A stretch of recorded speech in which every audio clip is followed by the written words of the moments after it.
엄마, 정말 우리한테 아무것도 안 남기겠다는 거예요? 아버지가 남긴 땅 문서까지 다 쓰고도 이게 최선이에요? 누나, 그만 좀 해. 엄마가 이렇게 힘든데 돈이 뭐가 그렇게 중요해? 형, 누나, 엄마한테 그렇게 말할 자격이 있어요? 아버지 돌아가셨을 때 누가 제일 먼저 도망쳤는데요? 그래, 다들 돈만 보고 있구나. 내가 이 돈을 왜 너희에게 나눠주지 않았는지 이제 알겠어. 안녕하세요. 충남 서산시에 사는 70세 박종순입니다. 젊은 시절에는 농사와 작은 가게를 운영하며 남편과 자식 셋을 키우느라 바쁘게 살았습니다. 힘들어도 자식들만큼은 부족하지 않게 키우겠다는 생각으로 밤낮 없이 일했죠.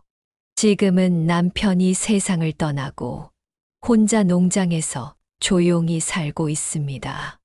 하지만 남편의 장례식 이후 자식들에게 의지하려 했던 저희 삶은 생각지도 못한 방향으로 흘러가고 말았습니다. 큰딸의 집에서 쫓겨난 뒤 작은 방 하나 얻어 생활하던 중 오래된 장롱 속에서 숨겨진 땅 문서를 발견하면서 제 인생이 바뀌게 되었죠. 오늘은 제가 겪은 이 갈등과 그 속에서 찾은 새로운 깨달음을 이야기해 보려고 합니다. 끝까지 들어주시고 따뜻한 댓글과 구독, 좋아요 부탁드립니다. 저는 젊은 시절 남편과 함께 충남 서산의 작은 마을에서 농사를 지으며 자식 셋을 키웠습니다.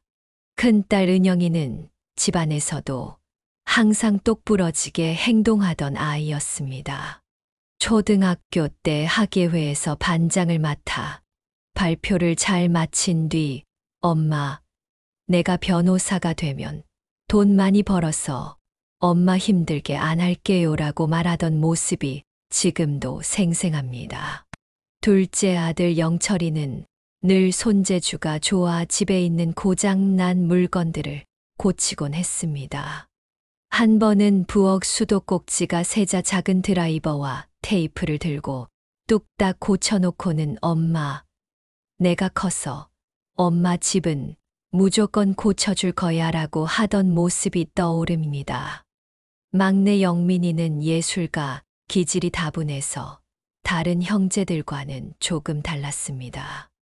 유치원 때부터 크레파스를 들고 그림 그리기를 좋아하더니 초등학교에 들어가서는 미술대회에서 상도 몇 번이나 받았습니다. 그때 받은 상장을 가지고 엄마, 내가 나중에 전시회하면 엄마 맨 앞줄에 앉히고 그림 선물할게라고 했던 아이였습니다. 저와 남편은 아이들의 꿈을 키우기 위해 그저 하루하루를 열심히 살았습니다. 새벽부터 논밭에서 일하다가도 아이들 학비를 마련하려고 닥치는 대로 일했습니다. 겨울에는 동네 이웃들의 김장 도우미를 했고 여름에는 마을 장터에서 채소를 팔기도 했습니다. 한 번은 남편과 장터에 나가 날이 어두워질 때까지 채소를 팔아 겨우 5만 원을 벌고 돌아오면서 이걸로 아이들 참고서를 사야겠다며 기뻐하던 기억이 납니다. 그 돈으로 산책을 보며 밤늦게까지 공부하는 은영이를 보면서 남편과 저는 작은 희망을 품곤 했습니다. 우리 가족은 늘 가난했지만 함께라서 행복했습니다. 겨울철이면 집에 있던 두꺼운 이불을 거실로 모두 꺼내놓고 뜨끈한 아랫목에 모여 앉아 TV를 보며 웃던 때가 기억납니다. 큰딸 은영이는 첫째답게 책임감이 강하고 똑부러진 아이였어요. 학창 시절엔 항상 반장을 도맡아 하며 내가 잘해야 동생들이 엄마 아빠 걱정 덜게 할 수 있어요라고 말하던 아이였죠. 하지만 은영이는 어릴 때부터 혼자 고민을 많이 하는 성격이었어요. 동생들한테는 강한 누나처럼 보이고 싶어 했지만 가끔 밤중에 방에서 혼자 우는 모습을 보기도 했습니다. 제가 물으면 엄마, 아무것도 아니에요라며 얼버무리던 그 모습이 지금도 잊히지 않아요. 둘째 영철이는 은영이와는 달리 조용하고 배려심 깊은 아이였어요. 항상 가족을 돕는 걸 좋아했죠. 어릴 때부터 엄마, 제가 대신 설거지 할게요라며 작은 손으로 접시를 닦던 모습이 떠오릅니다. 학교에서도 친구들과 싸우기보다는 서로를 돕는 법을 먼저 배운 아이라고 선생님들께 칭찬을 많이 받았어요. 하지만 영철이는 가끔 너무 참는 성격이라 자기가 힘들어도 말하지 않는 경우가 많았어요. 막내 영민이는 새 아이 중 가장 밝고 순수했어요. 어릴 적부터 사람들에게 쉽게 마음을 여는 아이였고 우리 가족의 웃음을 책임졌죠. 엄마, 제가 웃는 거 보니까 기분 좋아졌죠. 라며 해맑게 웃던 얼굴이 지금도 생생합니다. 영민이는 특히 아버지를 닮아서 자기가 조금 손해보더라도 주변 사람들을 돕고 싶어 했던 아이였어요. 그 시절 우리 가족의 일상은 단출했지만 행복했습니다. 아침이면 남편과 함께 농장으로 일하러 나가고 아이들은 학교에 가기 전 서로 장난치며 깨르르 웃었죠. 저녁이면 온 가족이 둘러앉아 밥을 먹으며 하루 동안 있었던 일들을 이야기했어요. 남편은 늘 말했습니다. 우리 가족이 함께 웃을 수 있는 게 세상에서 제일 큰 행복이야.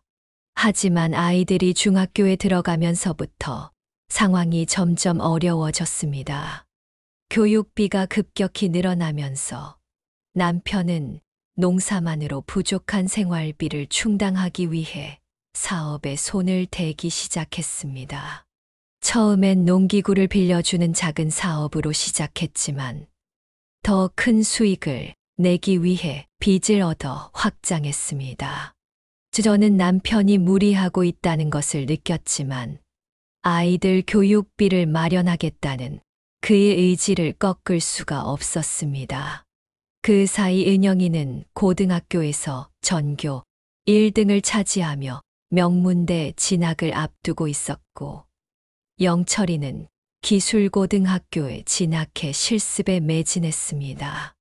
영민이는 미술학원에 다니고 싶어 했지만 학원비가 부담스러워 그림 도구를 사주는 것으로 만족해야 했습니다.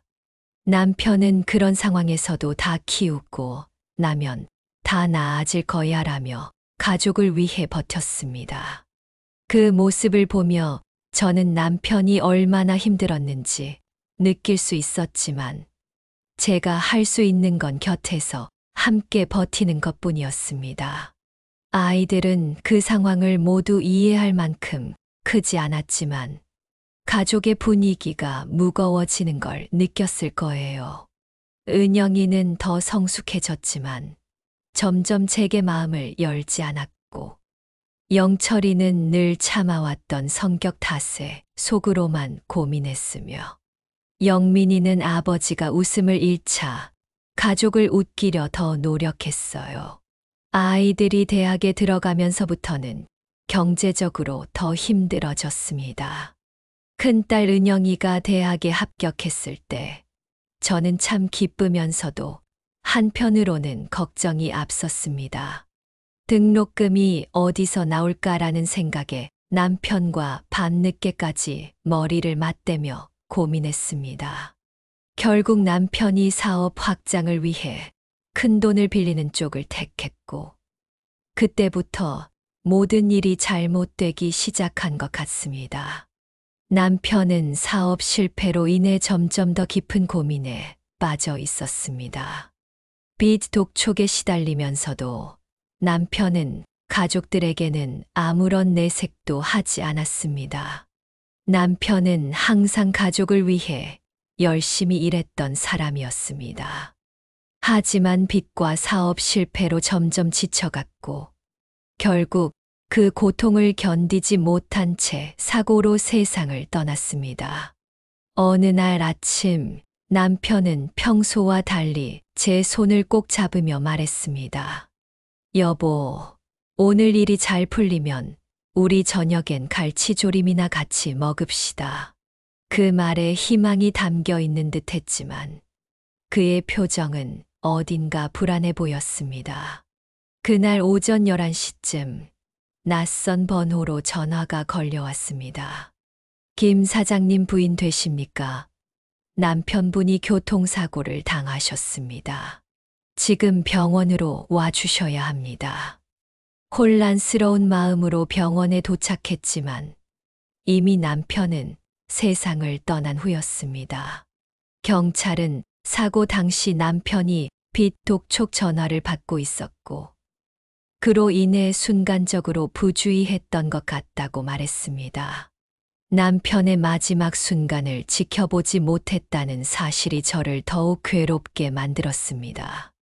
장례식이 시작되었고 저는 남편의 영정 앞에서 모든 죄를 짊어진 듯 무릎을 꿇고 눈물을 흘렸습니다. 장례식장에서 저는 도저히 현실을 받아들일 수 없었습니다. 하지만 더 큰 문제는 그때부터 시작되었습니다. 장례식장으로 채권자들이 찾아와 빚을 갚아야 하지 않겠냐며 저를 압박했습니다. 당신이 고인의 배우자니 책임을 져야죠. 빚이 5억 원이 넘습니다라는 말에 가슴이 무너져 내렸습니다. 남편의 사업 실패로 쌓인 빚은 우리가 감당할 수 없는 액수였습니다. 자식들도 그 사실을 알게 되었고 가족 간의 분위기는 점점 냉랭해져 갔어요. 큰딸 은영은 현실적인 태도로 말했습니다. 엄마, 이 빚을 어떻게 해결하실 건가요? 저희가 도와드릴 방법은 없을 것 같아요. 둘째 영철은 한숨을 내쉬며 아버지가 이렇게까지 될 줄은 몰랐어요. 저도 당장 무슨 일을 해야 할지 모르겠어요. 라고 말했습니다. 막내 영민은 아무 말도 하지 않았지만 눈물이 그렁그렁 맺혀 있었습니다. 하지만 장례가 끝난 뒤 은영이가 채권자들이 집으로 들이닥칠지 모른다면서 저를 당분간 자신의 집에서 지내라고 따뜻하게 이야기해 주었어요. 엄마, 제가 우리 형제들 중에서 가장 안정적인 상황이에요. 당분간 제 집으로 오세요라는 말에 저는 기대감을 가졌습니다. 하지만 며칠 지나지 않아 은영이의 태도는 차갑게 변해갔습니다. 일과 육아로 바쁜 딸은 제가 집안일을 도와주기를 바랐고 저는 딸의 요구를 따라 최대한 돕고자 했습니다. 그러나 어느 날 밤 벽 너머에서 들려오는 사위의 말에 저는 충격을 받았습니다. 여보, 어머니가 여기 계시는 건 무리야. 우리도 학원비며 생활비가 빠듯한데. 은영이의 한숨 섞인 대답도 들려왔습니다. 알겠어. 내가 엄마랑 이야기해 볼게. 그날 밤 저는 가방을 챙겨 딸의 집을 나왔습니다. 혼자 작은 방 하나를 얻어 생활하기 시작했지만 채권자들의 독촉 전화와 찾아오는 빚쟁이들의 협박은 끊이질 않았습니다. 하루는 둘째 영철에게 도움을 요청했지만 그의 답변은 참담했습니다. 어머니, 저도 지금 형편이 안 좋아요. 회사에서도 실적 압박이 심해서 정신이 없어요. 막내 영민이는 연락조차 받지 않았습니다. 과거 예술가의 꿈을 이루지 못하고 좌절한 채 가족들과 거리를 점점 더 두는 모습이 마음 아팠습니다. 그렇게 몇 달을 홀로 버티던 어느 날, 저는 남편이 쓰던 낡은 장롱 속에서 두툼한 서류 봉투를 발견했습니다. 봉투 속에는 오래된 땅 문서 한 장이 들어 있었고, 그것은 꽤 큰 면적의 땅이었습니다. 남편이 이 땅을 담보로 빚을 얻어 사업을 확장하려 했다는 사실을 그제야 깨달았습니다.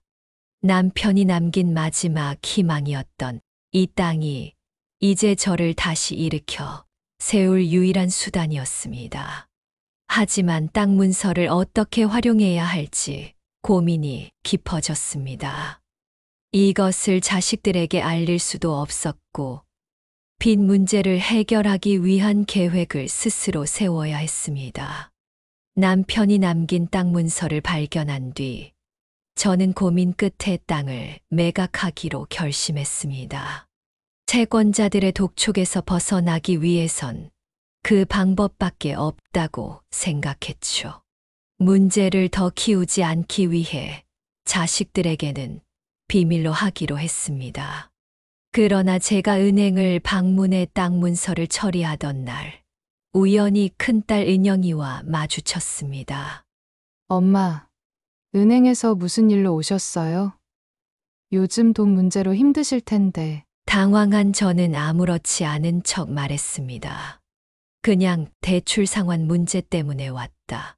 하지만 서류 봉투를 유심히 본 은영이는 의심을 품은 듯 했습니다.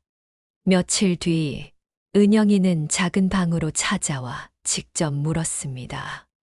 엄마, 은행에서 본 봉투 속 서류가 뭐예요? 중요한 건데 저희한테 숨기는 거 아니죠? 저는 그 질문을 모른 척했지만 이미 자식들의 관심은 끌려버린 상태였습니다. 결국 은영이는 동생들에게도 이 사실을 전했습니다. 엄마가 남긴 뭔가가 있어. 아마도 땅 문서 같은 자산일 거야. 둘째 영철은 그 말을 듣고 처음에는 믿지 않았습니다. 엄마가 땅 문서를 숨겼다고? 그럴 리가 없어. 하지만 은영이가 몰래 제 서랍을 뒤져 땅 문서의 일부를 촬영한 것을 보여주자 영철도 생각이 바뀌었습니다. 이게 진짜라면 우리도 이 문제에 대해 알아야겠지. 자식들은 제가 땅 문서를 숨기고 있다고 확신하게 되었습니다. 은영이는 직접 은행에 가서 제가 상담했던 담당자를 만나 물었습니다. 제 어머니가 며칠 전에 어떤 서류를 처리했는지 알 수 있을까요? 그 직원은 고객 비밀 규정 때문에 직접적인 대답은 피했지만 은영이는 직감적으로 제가 큰 결정을 준비 중이라는 걸 알아챘습니다. 이후 자식들은 하나둘씩 저를 찾아와 땅 문서에 대해 물었고 저는 더 이상 숨길 수 없었습니다. 내 아버지가 남긴 마지막 자산이다. 하지만 이걸 어떻게 할지는 내 결정이다라고 단호하게 말했지만 상황은 이미 복잡하게 얽혀 있었습니다. 자식들은 땅 문서를 두고 서로 의견 충돌을 시작했고 저를 설득하거나 압박하려는 행동도 점점 노골적으로 변했습니다. 큰딸 은영이는 땅 문서의 가치를 가장 먼저 알아차렸고 제가 몰래 매각하려 한다는 생각에 화를 냈습니다. 엄마, 이건 가족의 재산이에요. 저희와 상의 없이 처리하시면 안 됩니다. 둘째 영철은 중립적인 태도를 취하려 했지만 결국 이렇게 말했습니다. 어머니, 저도 집을 사고 싶었는데 기회가 없었어요. 이 땅의 일부라도 저한테 주시면 안 될까요? 막내 영민이는 처음엔 아무 말도 하지 않았지만 뒤에서 이 상황을 모두 지켜보고 있었습니다. 그는 시장에서 우연히 마주쳤을 때 말했습니다. 엄마, 이 땅이 가족을 더 불행하게 만드는 것 같아요. 그냥 어서 정리하세요. 자식들의 욕심과 다툼을 보며 저는 남편이 남긴 땅이 오히려 우리 가족을 더 망가뜨리고 있다는 생각이 들었습니다. 결국 저는 큰 결심을 하게 되었습니다. 땅 문서를 자식들에게 나눠주지 않고 정말 필요한 곳에 쓰겠다는 결정을 말이죠. 그날 밤 저는 땅 문서를 정리하며 마음을 다잡았습니다. 이 땅은 남편이 남긴 마지막 선물이지만 이제는 새로운 의미를 찾아야 해. 남편이 남긴 땅을 매각한 뒤 저는 우선 남편의 빚 5억 원을 모두 갚았습니다. 이제 남편의 빚을 청산했으니 더는 채권자들의 협박을 받을 일은 없겠구나라는 안도감이 들었습니다. 매각 후 남은 10억 원의 돈을 손에 쥐고 저는 깊이 고민에 빠졌습니다. 이 돈을 어떻게 처리할지, 그리고 갈등이 깊어진 자식들에게 어떤 교훈을 줄 수 있을지 말입니다. 결국 저는 남은 재산을 자식들에게 나누지 않기로 결심했습니다. 대신 이 돈을 비밀리에 관리하며 자식들이 돈 없이 저를 대하는 태도를 시험해 보기로 했습니다. 저는 자식들에게 이렇게 말했습니다. 너희 아버지가 남긴 땅은 빚을 갚고 나니 아무것도 남지 않았다. 이제 나도 작은 방에서 검소하게 살 수밖에 없다다. 빚을 갚은 뒤 남은 재산이 없다는 저의 말에 자식들은 서로를 의심하기 시작했습니다. 큰딸 은영은 동생들을 보며 차가운 목소리로 말했습니다. 어머니가 정말 땅 문서를 다 처리하셨을까? 혹시 너희 중 누가 몰래 뭔가 챙긴 건 아니야? 둘째 영철은 말도 안 된다며 소리쳤습니다. 누나, 그런 말 하는 거 아니야. 나는 엄마 말씀을 믿어. 근데 왜 누나는 자꾸 엄마를 의심해? 막내 영민은 중립적인 입장을 유지하려 했지만 결국 한숨을 쉬며 중얼거렸습니다. 누나, 형, 우리 이렇게 싸우면 뭐가 달라질까? 어머니를 더 힘들게 하는 거잖아. 은영은 영민의 말에 비웃으며 대꾸했습니다. 그래. 넌 항상 옆에서 깨끗한 척만 했지. 하지만 우리가 엄마를 도와주지 않으면 누가 해? 형과 너는 너무 무책임해. 영철은 참다 못해 소리쳤습니다. 누나야말로 가장 욕심 부리는 사람이잖아. 항상 엄마한테 잘해주는 척하면서 결국엔 이 돈을 챙기려고 하는 거 아니야? 막내 영민은 싸움을 말리려 했지만 두 사람의 목소리는 점점 커져만 갔습니다. 자식들 간의 갈등은 집 밖에서도 이어졌습니다. 하루는 큰딸 은영이 막내 영민을 찾아와 직접 따졌습니다. 너 솔직히 말해봐. 엄마가 너한테만 뭔가 남겼지. 영민은 고개를 저으며 대답했습니다. 누나, 제발 그러지 마. 엄마한테 남은 게 없다니까. 그리고 내가 뭘 받아서 숨길 이유가 뭐야? 하지만 은영은 믿지 않았습니다. 너는 항상 엄마 옆에 있었잖아. 나랑 형은 바빴으니 그 틈을 타서 뭔가 받았겠지. 큰딸 은영은 동생들을 보며 말했습니다. 어머니가 정말로 모든 돈을 다 써버리셨을까? 나한테는 뭔가 숨기는 것 같아. 둘째 영철은 은영의 말을 듣고 화를 내며 대꾸했습니다. 누나는 왜 엄마를 의심해? 어머니가 이렇게 힘든데 그런 말 하면 안 되는 거 아니야? 은영은 비웃으며 말했습니다. 그럼 너는 아무 생각 없이 다 믿는 거야? 엄마가 혼자 다 처리하시고 우리는 아무것도 모르는 게 말이 돼. 막내 영민은 싸움을 말리려 했지만 갈등은 점점 더 심해졌습니다. 어느 날 은영은 몰래 제 방에 들어와 서랍을 뒤지고 있었습니다. 그 모습을 본 영철은 화를 참지 못하고 소리쳤습니다. 누나, 이렇게까지 해야겠어? 엄마가 얼마나 힘들어 하실지 생각해봤어? 은영은 도리어 뻔뻔하게 말했습니다. 너는 그냥 다 믿고 가만히 있으라고. 내가 알아야 할 것 같으니까 그런 거야. 영철은 더 이상 참지 못하고 말했습니다. 누나야말로 자기 욕심만 부리잖아. 항상 엄마한테 잘하는 척하면서 결국엔 돈 때문인 거 아니야? 막내 영민은 점점 깊어지는 갈등 속에서 혼자 고민했습니다. 그는 어머니를 찾아와 조심스럽게 물었습니다. 엄마, 형이랑 누나가 너무 심해지고 있어요. 그냥 땅 문서, 매각 대금을 조금이라도 나눠주시면 안 될까요? 하지만 저는 고개를 저으며 말했습니다. 영민아, 이 돈은 너희들이 알 필요 없는 곳에 쓰여야 한단다. 지금 너희를 위해 나눠주면 결국 더 큰 갈등만 생길 거야. 저는 이런 자식들의 갈등을 모두 지켜보며 마음이 무너졌습니다. 남편이 남긴 돈이 결국 아이들을 이렇게 만드는구나. 내가 이 돈을 다른 곳에 써야 했던 이유가 바로 이것이었어라며 한숨을 내쉬었습니다. 그 뒤로 몇 달 동안 자식들의 태도는 극명하게 갈렸습니다.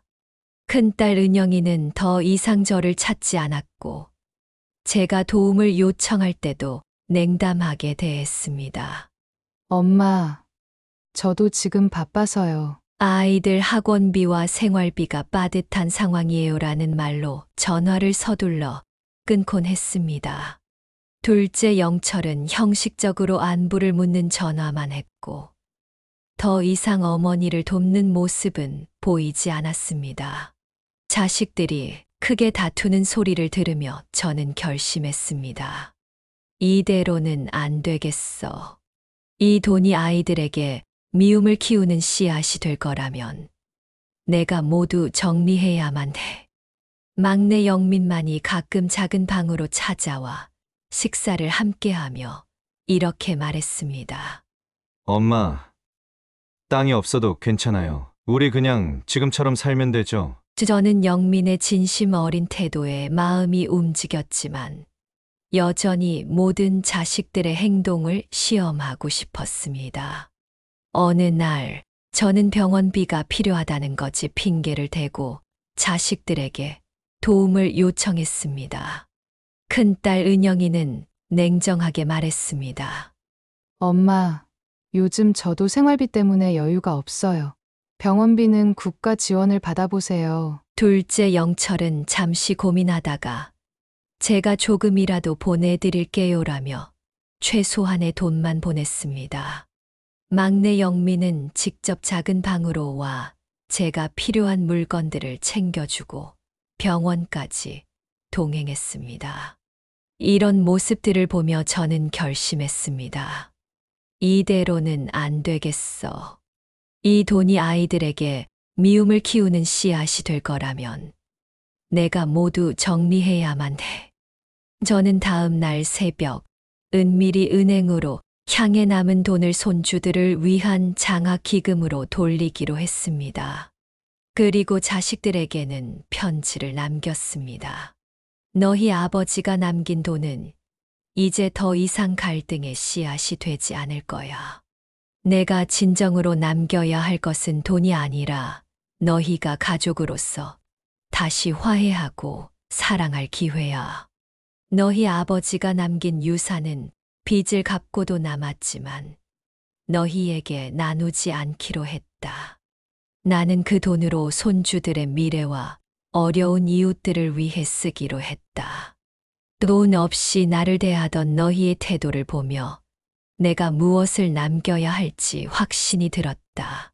진정한 가족은 돈이 아니라 마음으로 하나 되는 것이다. 편지를 받은 자식들은 침묵 속에서 각각의 감정을 마주했습니다.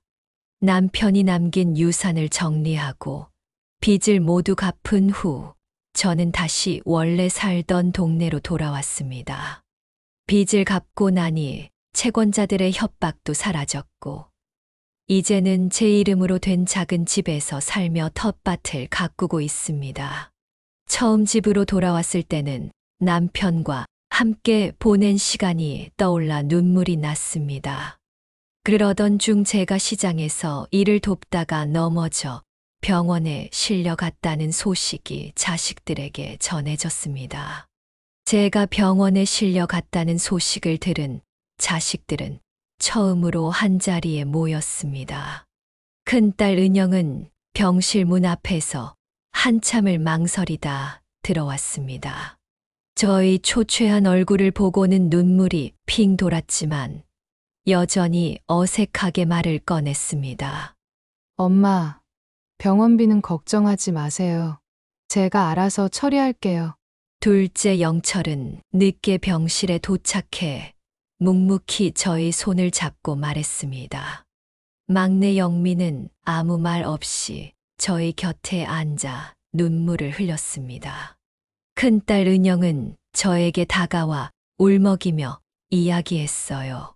솔직히 내가 너무 욕심부렸던 것 같아요. 엄마가 남긴 편지를 읽고 나니까 제가 얼마나 어리석었는지 알겠더라고요. 둘째 영철은 회사에서 야근 중 잠시 손에 쥔 어머니의 편지를 다시 읽었으면서 나는 아이들이 돈보다 더 소중한 가치를 배우길 바란다라는 문구를 보며 그는 눈시울이 붉어졌다면서 내가 그동안 얼마나 어리석었는지 이제라도 제대로 살아야겠다 다짐했다고 이야기해 주었어요. 막내 영미는 제가 돌아온 작은 집을 자주 찾아왔어요. 엄마, 요즘 형이랑 누나가 저한테 미안하다고 자주 연락해요. 우리 가족이 다시 하나가 될 수 있을까요? 저는 미소 지으며 대답했습니다. 영민아, 내 형제들도 이제 깨닫기 시작했을 거야. 시간이 걸리겠지만 우리는 결국 다시 가까워질 거란다. 결국 아이들은 조금씩 행동으로 변화를 보여주기 시작했습니다. 큰딸 은영은 반찬을 만들어 저에게 가져다 주며 말했습니다. 엄마, 제가 요즘 요리도 배우고 있어요. 엄마 좋아하시는 갈치조림이에요. 둘째 영철은 동네 어르신들을 위한 작은 봉사를 시작하며 말했습니다. 어머니께 배운 게 많거든요. 저도 이웃들에게 도움을 주고 싶어졌어요. 막내 영미는 여전히 저의 곁을 지키며 작은 일까지 도우려 애썼습니다. 엄마, 오늘은 텃밭도 같이 가꿔요. 제가 모종 심는 법 배웠거든요. 자식들이 변화된 모습을 보여줄 때마다 저는 저절로 미소가 지어졌어요. 이제야 아이들이 진짜로 깨닫기 시작했구나. 남편이 남긴 유산이 결국 좋은 결말을 가져다 준 것 같아라며 중얼거렸습니다. 이제 자식들은 제가 빚을 갚고도 남은 돈을 손주들을 위한 장학기금으로 사용하겠다는 제 뜻을 진심으로 이해하고 응원했습니다. 할머니, 정말 대단하세요. 저희도 할머니의 뜻을 따라 좋은 사람이 되도록 노력할게요라며 손주들까지 저를 위로해 주었습니다. 저는 동네 시장에 작은 가게를 열고 이웃들과 함께 소소한 일상을 나누며 살아가고 있습니다. 가끔 시장에 온 손주들이 할머니 가게에서 알바할래요라며 뛰어다니는 모습은 제게 큰 기쁨을 줍니다. 이웃들도 종종 들러 따뜻한 말을 건넵니다. 예전처럼 잘 지내시는 걸 보니 마음이 놓여요. 어머니 덕분에 동네도 활기가 넘칩니다. 남편의 유산으로 시작된 갈등이었지만 결국 그것은 가족들에게 필요한 교훈을 남겼습니다. 돈으로는 살 수 없는 사랑과 믿음, 그리고 진정한 가족의 의미를 깨닫게 한 것이 남편이 남긴 마지막 선물이었다고 생각합니다. 저는 이제 이곳에서 손주들과 자식들, 그리고 이웃들과 함께 평온한 삶을 이어갈 겁니다. 긴 이야기 들어주셔서 감사합니다. 오늘은 이렇게 박종수님의 이야기를 들어봤습니다. 남편의 갑작스러운 죽음과 그로 인한 빚, 그리고 자식들 간의 갈등 속에서도 박종수님은 끝까지 포기하지 않았습니다. 어머니의 결단과 사랑 덕분에 가족은 다시금 진정한 화합의 길로 나아갈 수 있었습니다. 여러분은 이 이야기를 들으며 어떤 생각이 드셨나요? 혹시 가족 문제로 힘든 시기를 겪으셨거나 비슷한 경험이 있으신가요?